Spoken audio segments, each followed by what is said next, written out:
It's election day, and there are a number of key races that both parties are keeping a very close eye on today. Joining us now, CBS News chief Washington correspondent and host of Face the Nation, Bob Schieffer. Bob, good morning. Good morning to you, Harry. Let's talk about these governor's races in both New Jersey and Virginia. Do the Democrats there, either of them, the incumbents, do they have a shot? Well, I think in New Jersey, where it is very, very close, John Corzine, who is the very wealthy governor, he comes from Wall Street, of course, before he got into politics. He's running about dead even.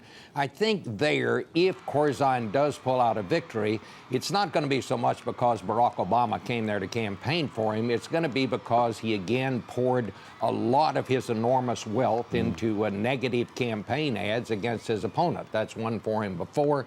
If he wins, that'll be the difference this time around. In Virginia, a much different case.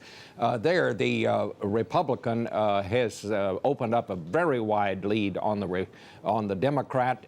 In this case, Obama did come to Virginia. Of course, he carried Virginia the last time, the first Democrat to do that since LBJ.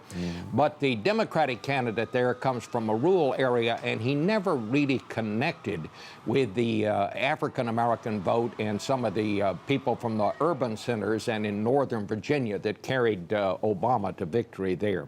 I think it's going to be a surprise if the Democrat pulls it out there. But I think these are curtain raisers, Harry. I don't think they're going to give us much of an indication of what's going to happen, in the next presidential election. They'll just give us a snapshot of what's going on right now in two very different states. Because some people would like to say this is about President Obama's very, very short coattails, but it seems that these races are being very much decided on an individual basis. But another one that may be some sort of a precursor about days ahead. Let's talk about New York District 23, this notion that an insurgent conservative, orthodox conservative, would come in and really unseat the party's choice for nominee there and have a shot. What do you think? Is this a precursor of what might be happening a year from now?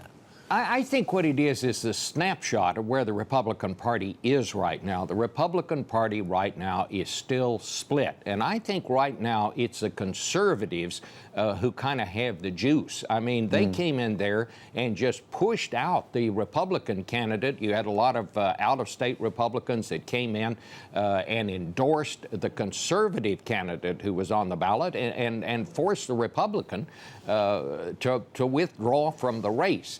What this tells you is, as there is still no overriding philosophy, as it were, in the Republican Party. You've got the hard right here, and you've got the more moderate Republicans. Right now, I think the hard right is driving the train in the Republican Party, and I think this is a snapshot of where all that is right now. A very interesting development there. All right. Bob Schieffer, good to see you this morning. Thanks so much for your time.